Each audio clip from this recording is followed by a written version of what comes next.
사도행전 15장. 오늘은 사도행전 15장 전체를 다룰 건데 그 중에서 우리 1절부터 6절까지만 말씀 함께 나누도록 하겠습니다. 자리에서 일어나셔서 함께 말씀 봉독하겠습니다. 시작. 몇몇 사람이 유대에서 내려와서 이렇게 신도들을 가르쳤다. 여러분이 모세의 관례대로 할례를 받지 않으면 구원을 얻을 수 없습니다. 그래서 바울과 바나바 두 사람과 그들 사이에 적지 않은 충돌과 논쟁이 벌어졌다. 드디어 안디옥 교회는 이 문제로 바울과 바나바와 신도들 가운데 몇 사람을 예루살렘으로 올라가게 해서 사도들과 장로들을 찾아보게 하였다.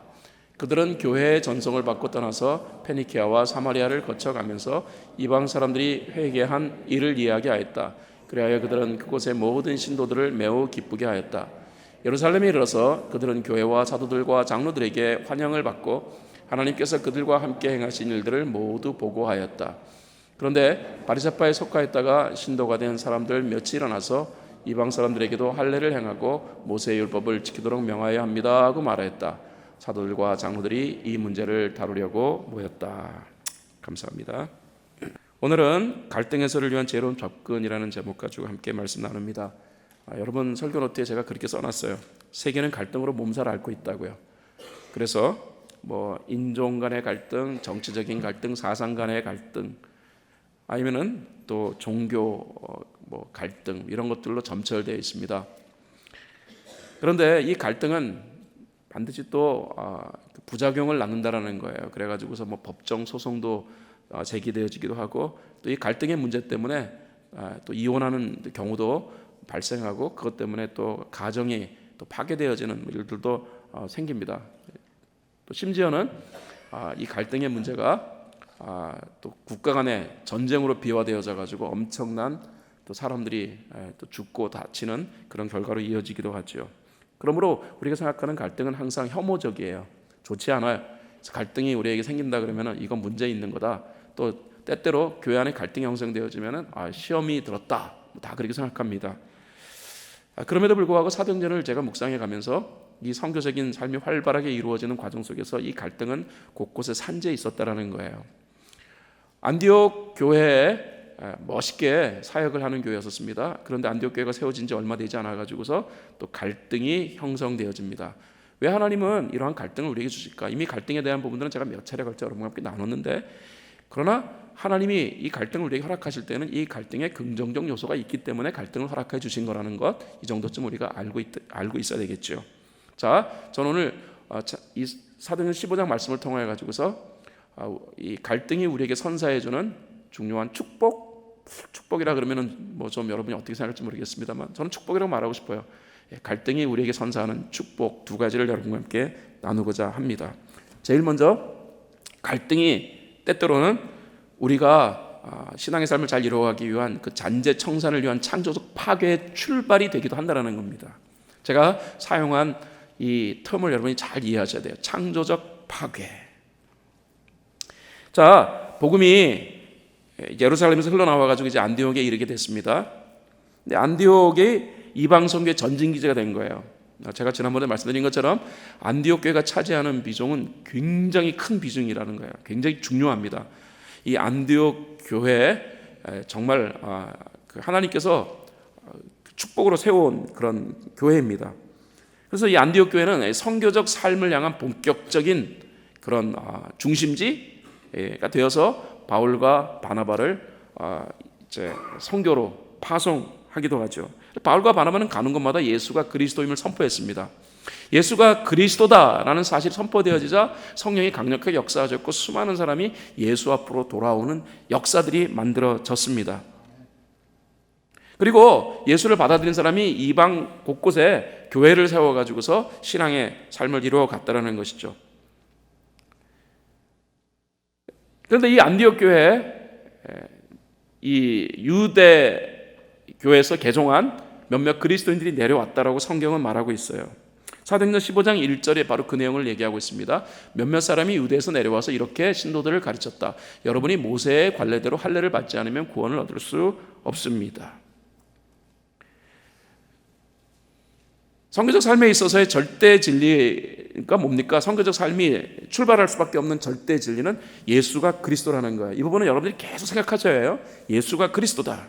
예수가 그리스도가 그리스도라는 이 절대 진리를 받아들인 사람은 그러므로 예수가 그리스도라는 것을 전하는 삶이 이 본질이 되어버리는 거예요. 그래서 선교적 삶의 본질이라고 제가 계속 강조하는 것입니다. 그런데 유대교에서 개종한, 아마 이 사람들은 예루살렘 교회 성도들이었을 것입니다.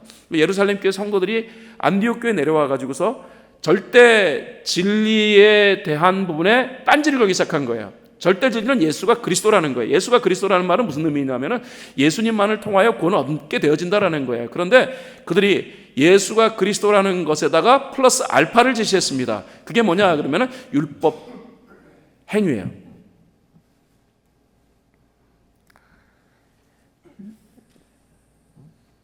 이게 이제 우리가 오늘 좀 살펴봐야 할 내용입니다. 사람이 이 과거의 굴레에서 벗어나는 것 정말 어렵구나라는 부분을 저는 사도행전 15장 1절 한 절 말씀 속에서 나는 이제 발견하는 거예요. 여러분, 유대에서 내려온 그 사람들, 예수를 받아들인 그리스도인들입니다.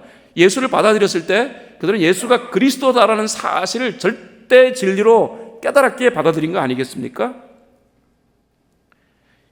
여러분, 이 부분을 저는 조금 여러분에게 조금 더 좀 깊게 좀 설명을 드리려고 합니다. 예수가 그리스도다, 이 사실을 기억하시고요. 그럼 율법이 뭐냐? 구약에서 그럼 왜 율법을 제시했는가라는 여러분들이 궁금하게 생각하실 것입니다. 율법은 구원의 방식을 얘기하는 거예요. 구원은 율법이 충족되어져야지 만들어져요. 그래서 하나님께서는 이스라엘 사람들에게 율법을 제시하셨습니다. 이 율법을 충족시키면 구원을 얻는다. 그래서 이스라엘 사람들은 자신들이 구원을 위하여 선택받은 사람을 생각하고 율법을 지키려고 애를 쓰는 거예요. 열심히 했습니다. 그런데 여러분, 그 율법을 사람이 온전히 지킬 수 있습니까? 다시 말씀드립니다. 성경은 우리의 본 모습을 어떻게 설명하냐면은 의가 하나도 없다, 무지, 무식하다, 그리고 무능. 그러니까 이 산물을 가지고 있는 사람이 율법을 어떻게 지킬 수 있겠어요? 정확히 율법을 지키자 그러면 율법의 정신까지 이해해야 해요. 예수님은 율법을 분명히 설명하시기를 율법은 단순한 행위적인 부분이 아니라 내면적 부분을 포함하는 것이다라고 설명하셨어요. 간음하지 말라 그랬다. 그런데 행동으로 간음하지 않았으면 율법 지킨 건가? 아니다. 예수님은 여자를 보고 음욕 품은 그 자체가 이미 간음한 것이다. 예수님의 율법에 대한 설명은 율법이 행위로 끝나는 것이 아니라 율법은 내면적 부분까지 포함하는 것이다라고 설명하셨습니다. 그런 의미에서 보면 율법을 충족시킬 수 있는 사람이 이 전 우주에 몇 명이나 있겠습니까? 없어요. nothing이에요. 그러므로 인간은 구원받을 수 없어요. 율법을 충족시키지 못하니까 인간은 그래서 구원을 받을 수 없는 구원에서 완전히 벗어난 존재다. 이 정도쯤은 이제 여러분들이 이해하셔야 됩니다. 이게 구속사적인 개념 속에서 율법과 그리고 구원의 의미예요. 그렇다면 우리가 만약 구원을 얻는다 그러면 어떻게 얻을 수가? 율법을 충족시키면 돼요. 근데 율법을 충족시킬 수 있는 분은 전 우주를 통해서 한 분밖에 안 계세요. 예수님, 그리스도. 그리스도께서 율법을 충족시키기에 그리스도밖에는 율법을 충족시킬 수 있는 분이 없는 거예요. 그러면은 우리가 어떻게 해야 되는가? 이 예수와 우리가 연합되면 되는 거예요. 예수와 우리가 하나가 되어지면은 예수께서 율법을 충족시켰기 때문에 우리는 구원받게 되는 거예요. 근데 이 연합이라는 것이 말입니다. 이게 간단한 부분이 아닙니다. 우리가 예수를 믿으면서 자꾸 연합을 많이 얘기하는데 예수와 우리가 하나가 되었다라고 얘기하는데 예수와 우리가 하나가 된 이 내용을 우리가 잘 살펴봐야 돼요. 여기에서부터 우리가 핀트가 안 맞아가지고서 우린 멋대로의 신앙관이 형성되어지는 거예요. 예수와 우리가 연합되는 것은요, 이거는 사실 불가능합니다. 왜?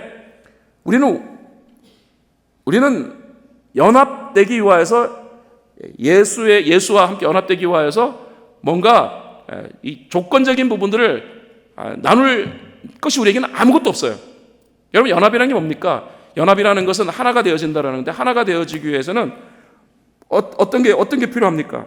이 합의가 필요한 거예요. 일방적 이 합의 없는 연합은 없어요.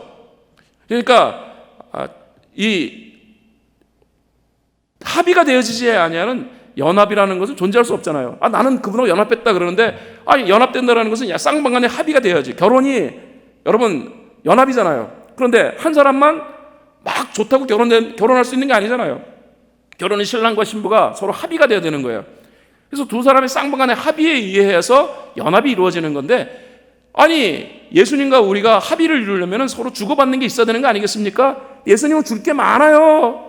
하지만 우리는 예수님께 드릴 만한 것이 아무것도 없어요. 여러분이 동업을 할 때, 하나도 나는 하나도 뭐 줄 것도 없는 상황에서 동업이라는 것이 형성된다? 그렇게 동업할 사람은 어디 있어요? 서로 주고받는 거 계산해서 윈윈하는 것이 있으니까, 그래서 마음이 하나가 되어져 가지고 우리 한번 같이 일해보자 하고 동업이 형성되는 거잖아요. 그게 연합이라는 말입니다. 그래서 연합이라는 말은 반드시 합의에 의거해서 되어지는 거예요. 그런데 아무것도 나눌 게 없는 우리가 예수와 연합이 된다? 불가능합니다. 그래서 예수와 우리와 연합을 뭐라고 하냐면 무조건적 연합이라 그러는 거예요. 그리고 그 연합은 완전히 한쪽의 주도로 이루어지는 연합이에요. 예수님의 주도해야 이루어진 연합. 그래서 예수님 조건 안 달았습니다. 그냥 나하고 연합하자. 그래서 우리와 예수가 연합되어진 거예요. 사도 바울은 이렇게 표현하면 내가 그리스도와 함께 십자가에 못 박혔다고, 연합됐다고 얘기하잖아요. 그 다음에 뭐라고 얘기합니까? 나는 죽었다고 얘기해요. 왜? 바울의 표현을 잘 살펴보세요. 예수와 나눌 게 없으니까 자기는 죽어버릴 수밖에 없는 거예요. 그래서 자기의 삶은 이제 없어지는 거예요. 그리고 자기의 삶은 예수가 돼버리는 거예요. 이게 예수와 우리와 연합의 의미예요.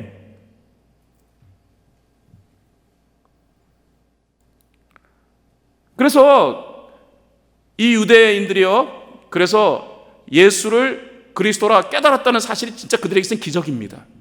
예수를 그리스도라 깨달았으니까 그래서 그들은 예수를 믿었습니다.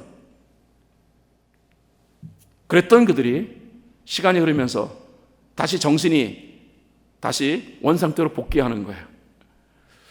다시 율법을 따지기 시작해요. 현대 그리스도인 이래서는 굉장히 많습니다. 분명히 예수에 의하여 구원이 얻어지는 부분이 분명한데, 이거는 우리가 분석하고 논리, 이성 다 따져가지고 들어가더라도 우리의 구원은 절대적 예수 그리스도의 주도에 의해서 이루어지는 거, 우리의 행위적인 부분은 전혀 개입될 수 없어요.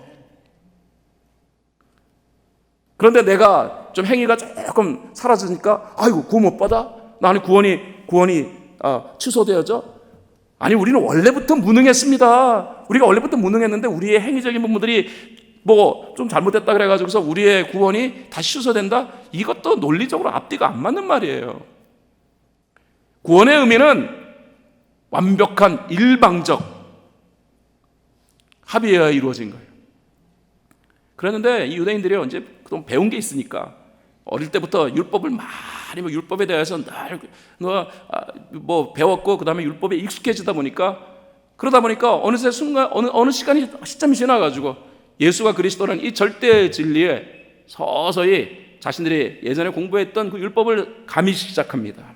그리고 다른 그리스도인을 향하여서 예수가 그리스도다라는 것으로는 불충분하다. 반드시 율법적 행위가 있어야 한다. 그래서 이 구원의 의미를 반쪽 구원으로 만들어 버린 거예요. 이 부분을 놓고서 바울과 바나바가 막 강력하게 반발했습니다. 근데 반발은 뭐합니까? 생각이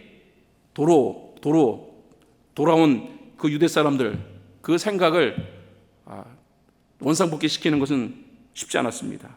사도행전 15장 2절 상반절에 보면은 그래서 바울과 바나바 두 사람과 그들 사이에 적지 않은 충돌과 논쟁이 벌어졌다.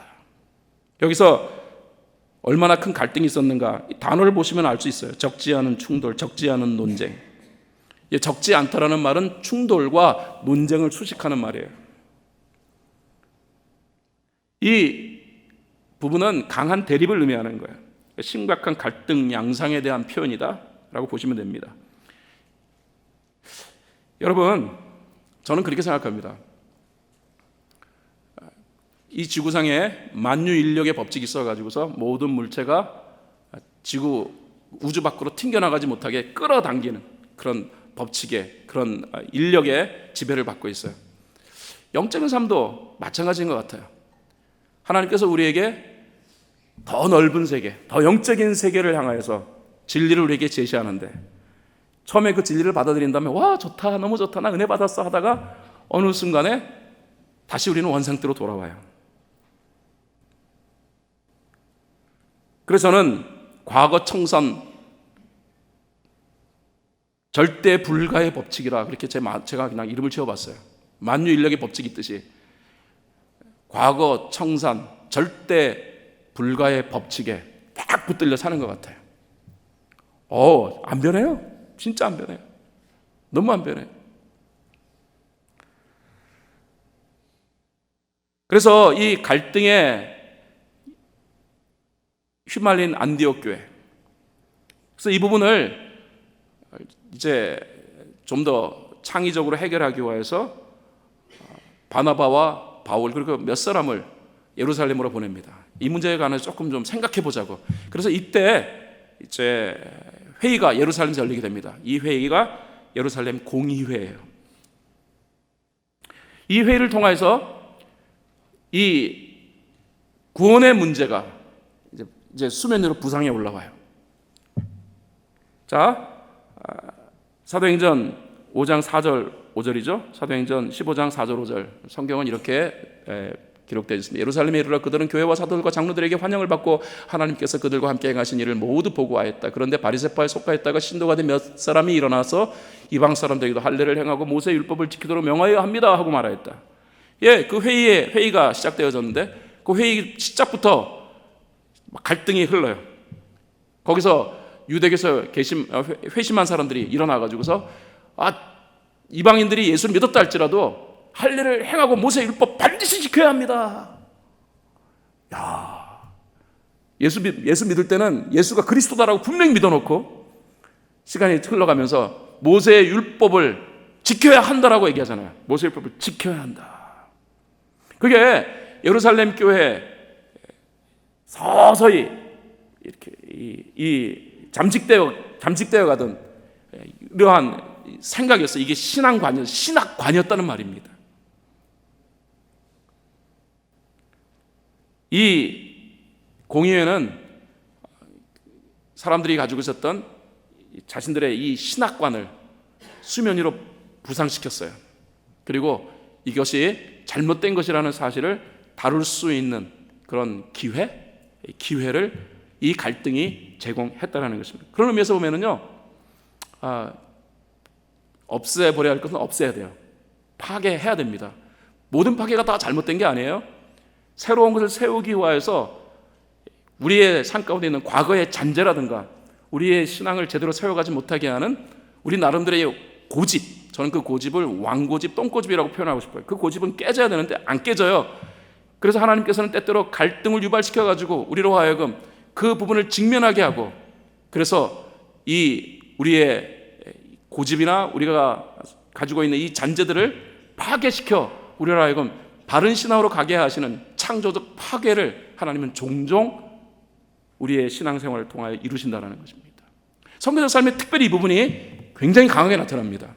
내가 선교적 삶을 실행하겠다라고 생각할 때 우리 가지고 있는 절대 진리가 변하지 않아야 돼요. 선교적 삶은 예수가 그리스도다, 그것이면 충분하다, 그리고 예수가 그리스도임을 전하는 것이 본질이다, 요 사고가 정확하지 않으면은 시간이 지나가면서 우리는 이 선교적 삶을 실행하지 못하게 되어지는 과거 회귀로 반드시 돌아가게 돼 있어요.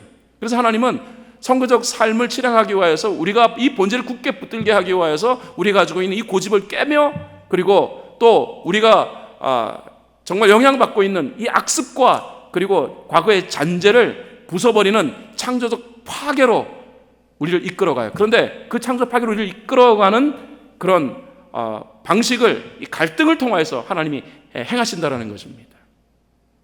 우리 교회도 그런 갈등이 있을 겁니다. 제가 예언컨대 반드시 있습니다. 우리가 이 40일 캠페인이 끝나고 난 다음에 선교적 삶을 살아야겠다라고 결단하는 순간부터 우리 교회에 갈등이 찾아올 것입니다. 그럴 때 여러분들은 아이고 40 캠페인 하고 났더니 교회 시험이 찾아왔네 하고 이건 뭐야 하고 여러분 이렇게 뒷걸음치지 마십시오. 하나님께서는 이 캠페인을 통하여서 우리의 삶을 선교적 삶으로 이끌어가기 위한 그런 하나님의 보이지 아니하는 배려를 우리에게 제시하신다라고 생각하시고 긍정적으로 바라볼 수 있는 여러분이 될 수 있기를 바랍니다. 두 번째 내용은 연합을 위한 창조적 타협이다라고 제가 말씀을 드리고 싶어요. 여러분 무슨 타협? 타협은 안 좋은 거잖아 라고 여러분 생각할지 모르겠어요. 타협은 기독교의 금기 행동 강령처럼 여겨집니다. 마치 신앙의 외도를 행한 것처럼 다룹니다. 그렇습니다. 타협하시면 안 돼요. 이 타협은 신앙의 순결성, 거룩성에 치명상을 입혀요. 그래서 저는 절대로 세속과 타협하면 안 된다라고 저는 강조하고 싶어요. 그 부분에 있어서는 저의 라인은 분명합니다. 지켜야 할 것은 지켜야 한다. 성경의 라인을 지켜야 한다. 우리가 세상이 너무너무 복잡해져 가지고서 그래서 조금 좀 유들이 있게 신앙생활 해야 되는 게 아니냐라고 말씀하신다 그러면은 그게 본질에 위배된다 그러면 하시면 안 된다라고 말하고 싶어요. 주일 성수 저는 해야 된다고 생각하는 사람입니다. 11조 해야 된다고 생각하는 사람입니다. 왜? 그것이 본질적 삶과 밀접한 연관이 있기 때문에. 그러는 김지성 목사가 그러면 신앙의 순결, 거룩, 이 고결함을 훼손시킬 수 있는 타협을 하라? 그건 말이 안 맞잖아 라고 생각할지 모르겠습니다. 그래서 제가 앞에다 창조적이라는 말을 붙여놓은 거예요. 창조적 타협이다. 자, 사도행전 15장 6절 7절에 보면은 이 갈등을 해결하기 위하여 이제 회의가 진행되어집니다. 거기에 많은 논쟁이 있었다고 성경 표현하고 있어요. 예루살렘 공회가 모인 목적인 갈등 해소였습니다. 그러나 그 갈등 회의를 하면서도 쉽게 가라앉지 않는 거예요. 계속 거기 많은 논쟁이 있었다고 표현하잖아요. 그래서 이 부분을 해소시키기 위한 이제 사도들의 발언이 이제 이어집니다. 베드로가 말하고 그 다음에 바울이 말하고 그 다음에 이제 야고보가 말합니다. 그 야고보가 말한 내용이 사도행전 15장 20절에 있어요. 그러므로 내 판단으로는 하나님께로 돌아오는 이방 사람들을 괴롭히지 말고 다만 그들에게 편지를 보내서 우상에게 바친 더러운 음식과 음행과 목매어 죽인 것과 피를 멀리하라고 하는 것이 좋겠습니다. 야고보의 타협안은 뭐냐면은 할례를 요구하는 것은 과한 거다. 과한 거니까 이방인으로 예수 믿은 사람에게 자꾸 율법 굴레를 씌우지 말자 라고 말하면서 하지만 단서를 달았습니다. 이방 출신 그리스도인들에게 우상에게 바친 더러운 음식, 음행, 그리고 목매어 죽인 것, 그리고 피를 멀리 하라는 이 단서 조항을 달아서 할례 받는 것은 그것은 안 해도 된다라고 하면 어떻겠습니까? 라는 타협안을 제시합니다. 근데 사실 이 부분을 여러분 잘 보셔야 해요. 야고보가 얘기한 내용 가운데서 할례 받지 않는 것은 당연한 거예요.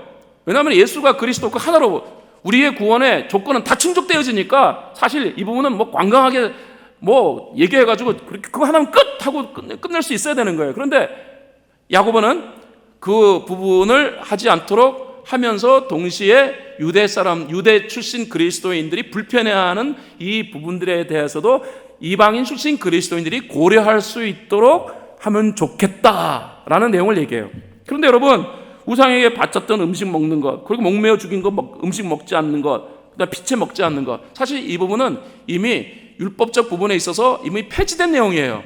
이거는 단순한 식생활에 관련된 부분이기 때문에 그러므로 복음이 시작되어지면서 이 부분은 폐지되었어요. 그래서 바울도 그 우상에게 바친 음식 꺼리끼는 마음 없으면 괜찮다 그랬어요. 우리 한국 사람 막 피 묻은 거 먹잖아요. 네, 순대 먹고, 저도 물론 좋아합니다만 율법적으로는 안 되는 거예요. 예수 믿는 사람들이 순댓국 되게 좋아해요. 개고기, 이것도 율법에서는 금하는 겁니다. 다 먹잖아요. 돼지고기 잘 먹잖아요. 그래서 이거 폐지되어진 사항을, 그런데 이방인 출신 그리스도를 향하여서 그런데 먹지 않는 게 좋겠습니다. 왜 이렇게 요구했을까요? 여러분, 유대인과 그리스 사람들의 식습관이 달랐습니다. 야고보가 멀리하도록 좋겠다라는 이 제한상에 들어있는 음식들은 유대인들의 혐오 음식이에요. 그런데 이제는 유대인 출신 그리스도인이나 이방 출신 그리스도인이나 다 예수 믿고 난 다음에 형제 자매가 됐잖아요. 형제자매가 됐으면 함께 밥도 먹을 수 있어야 되잖아요. 함께 밥 먹으면서 연합이 이루어져야 되잖아요. 그런데 식습관부터 달라. 아니 개고기 먹고 있는 사람들 보면서 저 예수 믿으면서도 어떻게 개고기를 먹냐라고 생각하는 사람이 있어. 불편해 생각하는 사람이 있어. 근데 개고기가 어떠냐? 율법에서 다 폐지되어져서 우리가 자유롭게 먹을 수 있는 건데 라면서 같이 불편한 마음으로 한 식탁에 있다? 그러면 연합이 이루어질 수 없다라는 거예요. 그래서 이 예루살렘 공의회에서는 이 부분을 사실 본질적인 것이 아니지만 굳이 안 해도 되는 것이지만 그러나 서로의 연합을 위하여서 배려하라, 타협하라, 이 부분을 예루살렘 공의회에서 제시한 거예요. 이 부분을 여러분에게 다시 말씀드립니다. 여러분, 본질이 아니에요. 성향의 차이에 의하여서 좋은 것 싫은 것이 갈라질 수 있어요. 우리가 각기 신앙적 관점으로 왜 그거 못하게 해? 그거 괜찮은 거잖아. 아이, 성경에서 하라는 말은 없지만 난 싫어. 거기서 뭐가 발생합니까? 거기서 분열이 발생하는 거예요. 그러므로 바울은 우리가 각기 자기 나름대로 가지고 있는 성향의 차이가 신앙생활에서 존재한다. 그러나 연합을 위해서라면은 내가 조금 싫어도 맞춰줘라. 이것을 창조적 타협이라고 저는 이름을 지었어요. 사랑하는 여러분, 교회 안에 성교적 삶을 이루어가려면요, 이 창조적 타협이 절대적으로 필요합니다. 현대교회에서는 창조적 타협을 할 줄을 몰라요. 그러다 보니까 자꾸 분열되어집니다.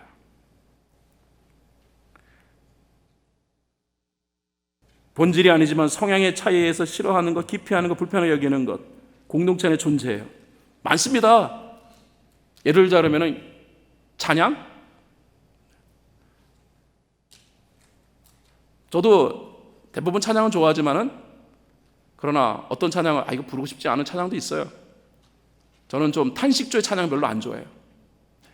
좀 하나님을 높여드리는 월시풍의 찬양을 저는 좋아해요. 하지만 때때로는 탄식조 찬양도 필요해요. 전부에 의지 없어 손 들고 갑니다. 그거 가지고 들으면서 은혜 받는 분 계세요.